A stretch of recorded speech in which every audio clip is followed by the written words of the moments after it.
महादेवी, मैं जानता हूं कि आपका हृदय बहुत कोमल है। किसी की भी पीड़ा आपको विवल कर देती है, उदास बना देती है। और ये तो आपके पौत्र और प्रपौत्र का प्रश्न था। पर अब किया भी क्या जा सकता है महादेवी? विरोचन और बलि के साथ जो कुछ हुआ केवल उसी का दुख होता तो संभवतः सहन भी हो जाता, पर यह दुख असहनीय है कि उनके साथ ये व्यवहार देवताओं ने किया। यदि देवता भी षड्यंत्र और छल कपट पर उतर आएंगे, दैत्यों और दानवों की तरह क्रूर, अत्याचारी और भावनाहीन हो जाएंगे, तो फिर संसार का क्या होगा? देवराज केवल इसलिए पौत्र विरोचन से रुष्ट हुए कि उन्हें अपनी पूजा बंद हो जाने का भय था। ये तो कोई बात नहीं हुई। कल हर वो व्यक्ति जो समाज का थोड़ा भी भला करेगा, वो अपनी पूजा कराने की मांग करेगा। फिर पूजा श्रद्धा की भावना से नहीं होगी, वो एक कर का रूप धारण कर लेगी। पूजा पूजा नहीं रहेगी, व्यवसाय और व्यापार बन जाएगी। आप सत्य कह रही हैं महादेवी। मैं तो दुखी भी हूं और क्रोधित भी, और इसीलिए मैंने देवताओं से अपना संबंध विच्छेद कर लिया है।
ईश्वर, क्या संसार के सारे दुख तूने मेरे ही भाग्य में लिखे थे?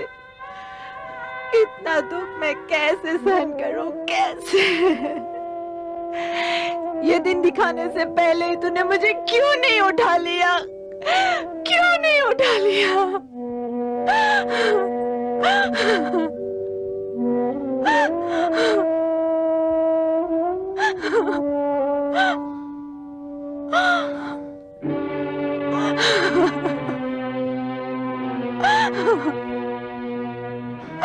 पुत्रवधू,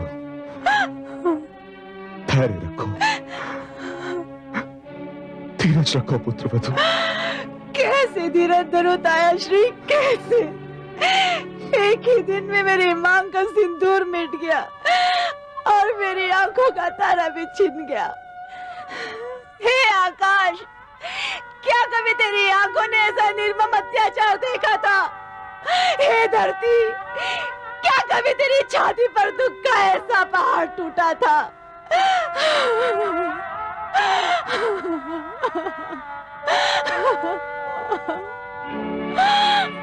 बस करो पुत्री, बस करो। तुम्हारे इस तरह सर पटकने से तुम्हारे पति और पुत्र लौट कर वापस तो नहीं आएंगे। तो फिर मुझे भी उन्हीं के पास भेज दीजिए। हे पिताश्री, यदि अपनी पुत्री के लिए आपके हृदय में तनिक भी प्रेम है तो मुझे उनके पास भेज दीजिए, उनके पास भेज दीजिए। मैं अपने पति की चिता पर जलकर तो न मर सकी, मुझे अपने पुत्र के साथ जलकर मर जाने दीजिए, मर जाने दीजिए मुझे।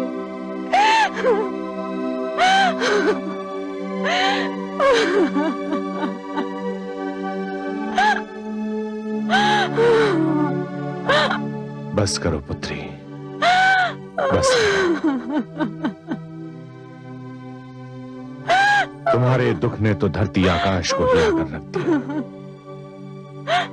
मैं शिष्य विरोचन को बचा नहीं सका, क्योंकि जो कुछ हुआ मेरी अनुपस्थिति में हुआ। मेरे पहुंचने पर यदि विरोचन का शव मेरे समक्ष होता तो मैं संजीवनी मंत्र से उसे जीवित कर देता, परंतु कायर इंद्र ने उसके शव को भी जला दिया।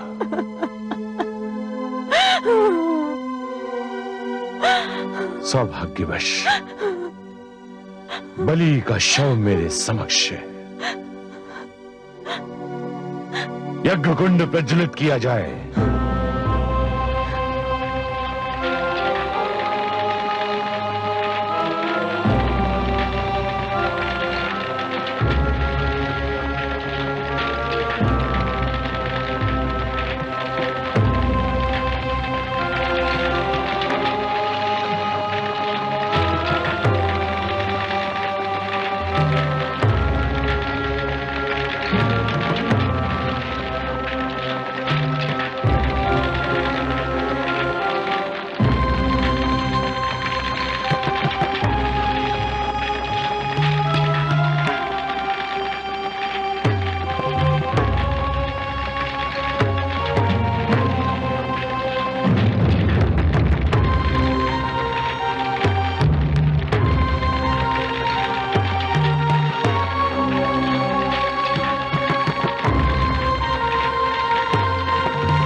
प्रणाम गुरुदेव। गुरुदेव, ये जीवन आप ही का है, आप मुझसे जो चाहे मांग लीजिए, मेरा ये जीवन भी। ये जीवन मांगना होता तो मैं तुम्हें देता ही क्यों? ये जीवन मैंने तुम्हें इसलिए दिया है कि मैं तुमसे कुछ और मांग सकूं। आदेश दीजिए गुरुदेव, आप मुझसे क्या चाहते हैं? देना ही चाहते हो तो देवराज इंद्र का मुकुट लाकर मेरे चरणों में धर दो।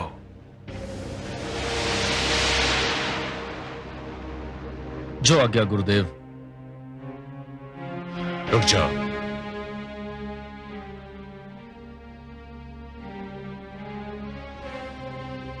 पहले मैं तुम्हें इतना शक्तिशाली बना दूं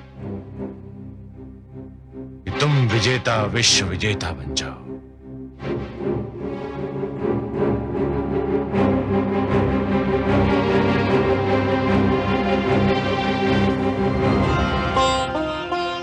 देखा आपने महादेवी, देखा विवेक और संयम से कार्य ना लेने का परिणाम। न जाने देवराज को क्या हो गया है। अच्छी भली शांति छाई हुई थी तो उन्होंने पौत्र विरोचन की हत्या कर दी। वो भी धोखे से। अब बलि उनका शत्रु हो गया है। पुत्र प्रहलाद ने जो शांति का वातावरण बनाया था उसे देवराज ने समाप्त कर दिया। पुत्र प्रहलाद ने जो देवताओं से संधि की थी वो भी टूट गई। हे कमल नयन, अब मुझे चिंता हो रही है। चिंता का विषय यह नहीं है महादेवी कि जो हुआ वो बुरा हुआ। चिंता का विषय तो यह है कि आगे जो होगा वो भी भला नहीं होगा। हे कमल नयन, क्या होने वाला है? महादेवी, दो पक्षों में संधि का टूटना एक श्रृंखला के टूटने के समान होता है। एक कड़ी टूट जाती है तो कड़ी पर कड़ी टूटने लगती है। महादेवी, मोती जिस डोर में पिरोए हुए होते हैं, यदि वो डोर ही टूट जाए तो सारे के सारे मोती भूमि पर बिखर जाते हैं। और इन बिखरे हुए मोतियों को दोबारा समेटना और फिर से उसी डोर में पिरोना यह सरल कार्य नहीं होता महादेवी। जानती हूँ कमल नयन, बसी बसाई नगरी को उजाड़ना सरल कार्य होता है, उसी नगरी को फिर से बसाना बहुत कठिन होता है। वर्ष और पीढ़ियां बीत जाती हैं उसे बसाने में। सत्य कहा महादेवी। समझौते का तोड़ना सदैव शत्रुता को जन्म देता है, और शत्रुता एक ऐसा विषैला पौधा है जिस पर केवल द्वेष के पुष्प और संदेह के कांटे ही उगते हैं। और ये द्वेष और संदेह कई पीढ़ियों तक अपना रंग दिखाते रहते हैं। हे महादेवी, हिरण्यकशिपु ने जो शत्रुता का विषैला वृक्ष बोया था उसे मेरे भक्त प्रहलाद ने जड़ से उखाड़कर फेंक दिया था। पर अब मुझे यह भय है महादेवी कि प्रहलाद की तीसरी पीढ़ी में यह विषैला पौधा कहीं फिर से अपना सिर न उठा ले। परंतु हे कमल नयन, इसमें मेरे प्रपौत्र बलि का कोई दोष नहीं। यदि कुछ हुआ तो उसका उत्तरदायी मैं देवराज को ही मानूंगी। मुझे भी बलि से सहानुभूति है महादेवी। निस्संदेह उस पर अत्याचार हुआ है, पर महादेवी यही तो परीक्षा के क्षण होते हैं। इन्हीं क्षणों में यह सिद्ध होता है कि कौन अपना विवेक और संयम खो देता है और कौन खो नहीं देता। देवराज इंद्र ने अपना विवेक खोया, अपना संयम खोया, तो उनके हाथों से एक घोर अपराध हो गया। अब देखना यह है कि बलि अपने विवेक और संयम पर नियंत्रण कर सकता है या नहीं। पांव तले रौंदी जाए तो चींटी भी काट लेती है।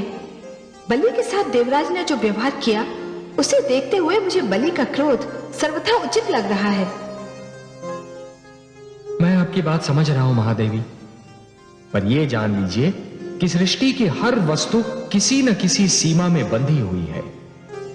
इच्छा हो, ईर्ष्या हो, क्रोध हो, कोई भी भावना हो, उसकी अपनी सीमा होती है।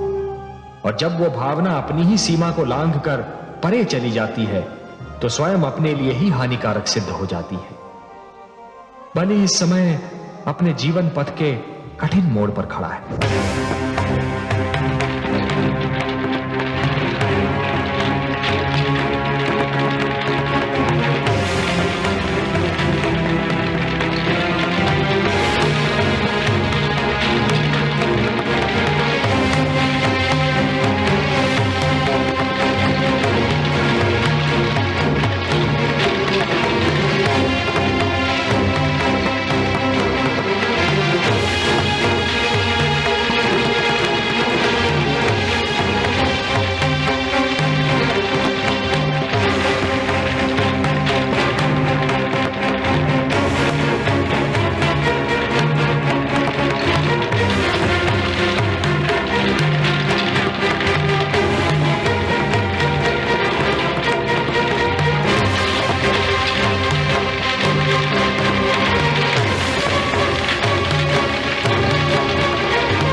ये रथ मैं तुम्हें भेंट कर रहा हूं शिष्य।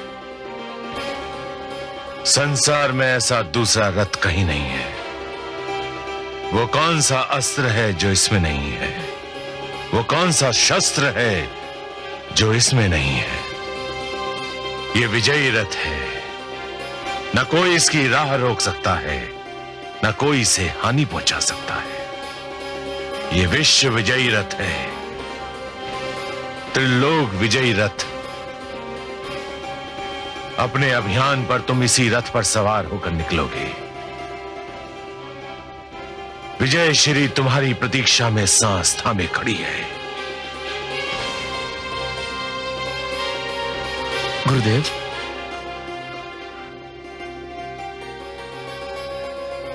विश्व विजयी भव शिष्य, विश्व विजयी भव।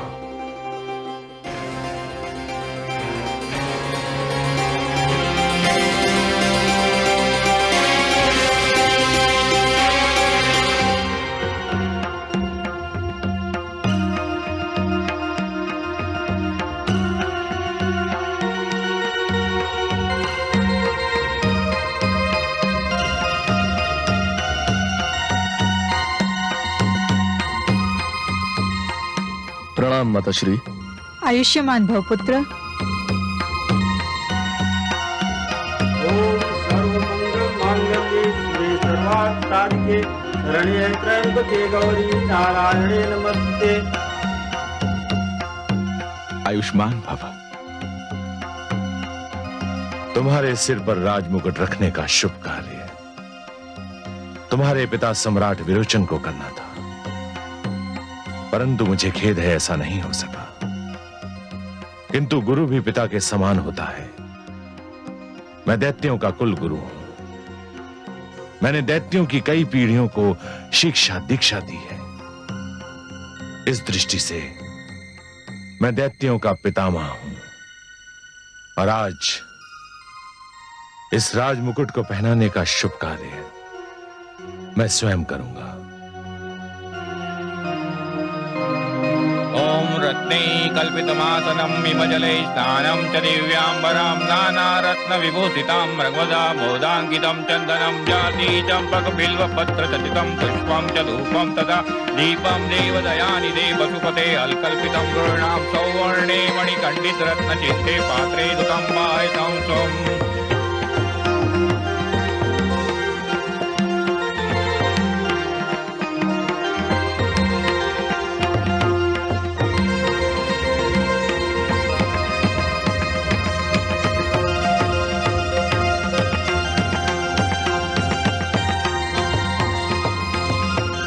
परंपरा है कि सिंहासनारूढ़ होते ही सम्राट कोई वक्तव्य देता है जो उसकी नीति की घोषणा के समान होता है। तुम भी अपनी नीति की घोषणा करो शिष्य। घोषणा नहीं गुरुदेव। महाराज प्रहलाद के सिंहासन पर बैठकर महाराज विरोचन का मुकुट सिर पर धारण करके मैं घोषणा नहीं गर्जना करता हूं। मैं विरोचन पुत्र बलि देवताओं के विरुद्ध निरंतर युद्ध की घोषणा करता हूं। यह मेरी प्रथम और अंतिम नीति होगी। यह युद्ध आज से, अभी से, इसी क्षण से आरंभ किया जाए। आप सब युद्ध की तैयारियां कीजिए।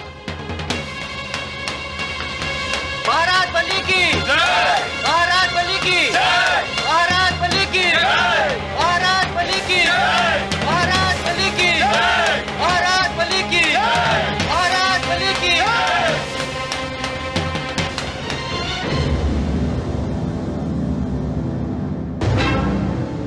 आक्रमण!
देवराज, देवराज! आओ मलय केतु। देवसेना हार रही है, यही समाचार लाए हो ना? जी हाँ देवराज। और बलि हमारी ओर बढ़ रहा है। वह हमारी सभा में आ रहा है। क्यों? जी हाँ देवराज, यह घटना किसी भी क्षण घट सकती है। बलि यहाँ आना ही चाहता है। आने दो उसे। एक बार पहले भी तो आया था यहां। क्या हुआ था? मारा गया था ना?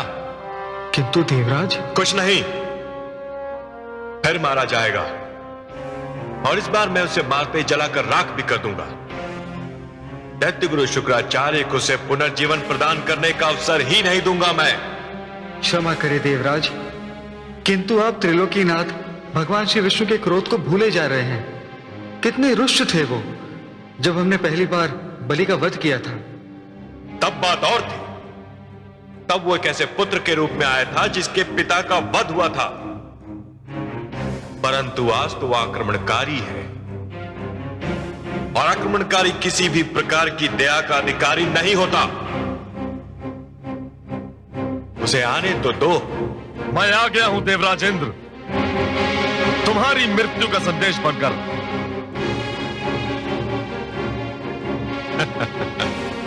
मृत्यु का संदेश? तुम कुछ भूल रहे हो दुस्साहसी बालक। मैं कुछ नहीं भूला हूं इंद्र। मैं जानता हूं कि तुम देवगण अमृत पान कर चुके हो, अमर हो चुके हो, मर नहीं सकते हो। यही कहना चाहते हो ना तुम? जानते हो तो ऐसी मूर्खता की बातें क्यों कर रहे हो? जो अमर हैं, जो मर नहीं सकते, उनकी मृत्यु का संदेश कौन बन सकता है? जानता हूं देवराजेंद्र, भली भांति जानता हूं कि ना तुम मर सकते हो और ना ही कोई तुम्हें मार सकता है। परंतु कायरों के कायर इंद्र, मैं तुम्हें और तुम्हारे इन दासों को, जिन्हें सब चाव से देवता कहते हैं, जानते हो कहां पहुंचाऊंगा? हाँ हाँ बताओ, बताओ ना, कहां पहुंचा सकते हो तुम? वहां देवराजेंद्र जहां तुम्हें तुम्हारा जीवन नरक के समान लगेगा। उस स्थिति में जहां तुम मरना चाहोगे, किंतु तुम्हें मृत्यु नहीं आएगी, क्योंकि तुम अमर हो ना। देवराजेंद्र, तुम ये सोच सोच कर पछताओगे कि तुमने अमृतपान क्यों किया। रुक जाओ बलि, सावधान, सावधान इंद्र।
सेनापति, यह मुकुट संभाल कर रख लीजिए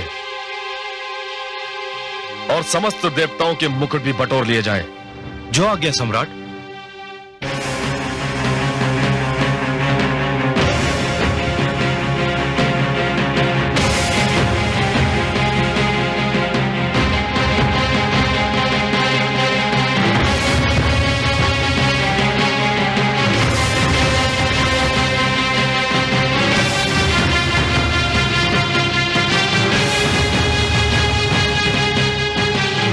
इन बंदियों के लिए क्या आदेश है? इन्हें कारागार में डाल दिया जाए? नहीं,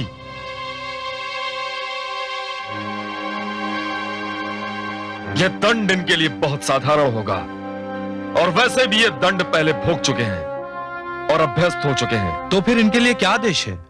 इन्हें देवलोक से निकालकर भटकने के लिए छोड़ दिया जाए। अब ये देवलोक में नहीं रहेंगे और पाताल लोक में यूं भी इनके लिए कोई स्थान नहीं है। परंतु सम्राट, मानव लोक में तो वहां भी एक घोषणा कर दो कि देवराज इंद्र के समस्त साथी हमारे शत्रु हैं और जो भी हमारे शत्रुओं को आश्रय देगा वो बिना कुछ कहे हमसे अपनी शत्रुता की घोषणा करेगा। हमारे हृदय में अपने शत्रुओं के लिए कोई स्थान नहीं है और ना ही हमारे मन में उनके लिए कभी करुणा जागेगी। और यह भी घोषणा कर दो कि मैं अपने शत्रु के मित्र को भी अपना शत्रु ही मानूंगा, भले ही वो कोई भी हो, कहीं भी हो। ले जाओ इन्हें।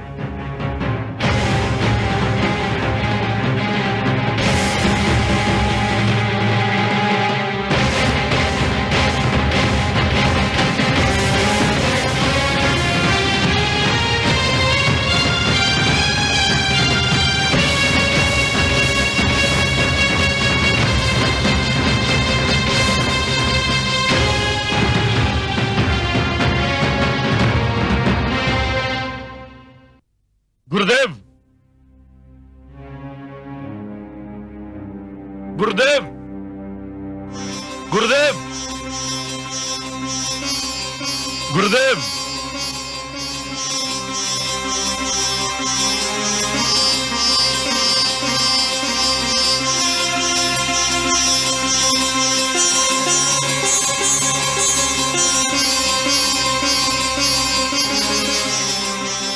गुरुदेव, मेरे दूसरे जीवन के स्वामी, अपने सेवक की ओर से देवराज इंद्र का मुकुट, यह तुच्छ भेंट स्वीकार कीजिए।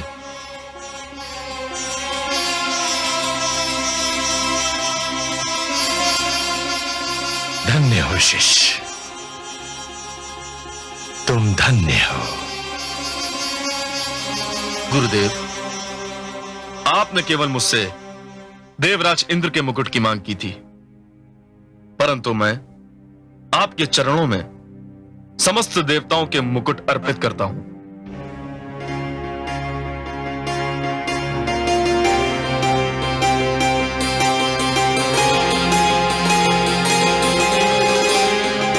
आयुष्मान भव,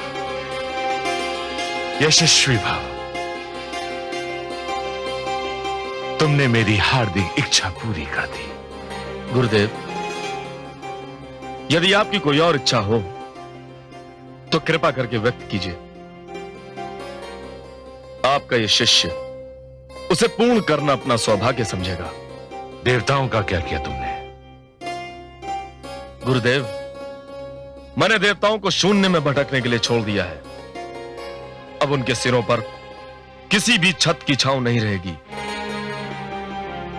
देवलोक सदा सदा के लिए उनसे छीना जा चुका है। बस इसी स्थान पर मेरे मस्तिष्क में शंका सिर उठाने लगती है। अर्थात गुरुदेव? देवलोक तो उनसे पहले भी छीना जा चुका है। तुम्हारे पितामह हिरण्यकश्यपु ने इंद्रासन प्राप्त कर लिया था, इंद्रलोक पर अपना आधिपत्य जमा लिया था, परंतु तुम्हारे दादा श्री प्रहलाद ने उसे देवताओं को लौटा दिया था। कहीं ऐसा ना हो कि तुम या तुम्हारी अगली पीढ़ी एक बार देवलोक देवताओं को वापस लौटा दे। गुरुदेव, जहां तक मेरा प्रश्न है, मैं ये प्रण करता हूं और आपको ये वचन देता हूं कि मैं देवलोक कदापि देवताओं को नहीं लौटाऊंगा। और रही बात मेरी पीढ़ी की, तो मैं ये घोषणा करता हूं कि देवलोक देवताओं को लौटाना है या नहीं, यह अधिकार केवल आपका रहेगा। देवराज सहित समस्त देवताओं के मुकुट दैत्य गुरु शुक्राचार्य के चरणों में देखकर आपको अवश्य दुख हो रहा होगा। है भी दुख की बात। महादेवी, मुकुट तो केवल वैभव के प्रतीक होते हैं, उनका इससे अधिक कोई महत्व नहीं होता। सत्य पूछिए तो देवताओं के मुकुट उतरते हुए देखकर दुख कम हुआ। दुख अधिक इस बात का है कि केवल एक भूल के कारण देवराज इंद्र और समस्त देवताओं के सिर झुक गए। हे महादेवी, जिस प्रकार चरित्र की हानि धन की हानि से अधिक बड़ी दुर्घटना होती है, उसी प्रकार देवत्व का अपमान देवताओं के अपमान से अधिक बड़ी दुर्घटना है। देवराज इंद्र ने जो कुछ किया, उससे समस्त संसार की दृष्टि में देवत्व का मान घट सकता है, और मुझे दुख इस बात का है। सबको अपने कर्मों का फल तो भोगना ही पड़ता है, यही विधि का विधान है। सत्य पूछिए तो देवराज के पतन का दुख किसी को भी नहीं होगा। पर मैं तो माता हूं, इसलिए हर माता के दुख से व्याकुल हो जाती हूं। कहीं आपका संकेत देव माता अदिति की ओर तो नहीं? आप जान गए कमल नयन। हाँ, यही बात है। मैं जानती हूं कि अपने पुत्रों की ये दुर्दशा देखकर देव माता अदिति व्याकुल हो उठेंगी। पुत्रों का दुख सबसे सहन हो सकता है, परंतु माता से नहीं। अदिति की व्याकुलता का विचार ही मुझे व्याकुल कर रहा है। जिसके मन पर क्रोध का अंधियारा छा जाए, भूले अपनी राह वो औरों को भटका, घाटे में रहता वही नहीं जिसे ये ध्यान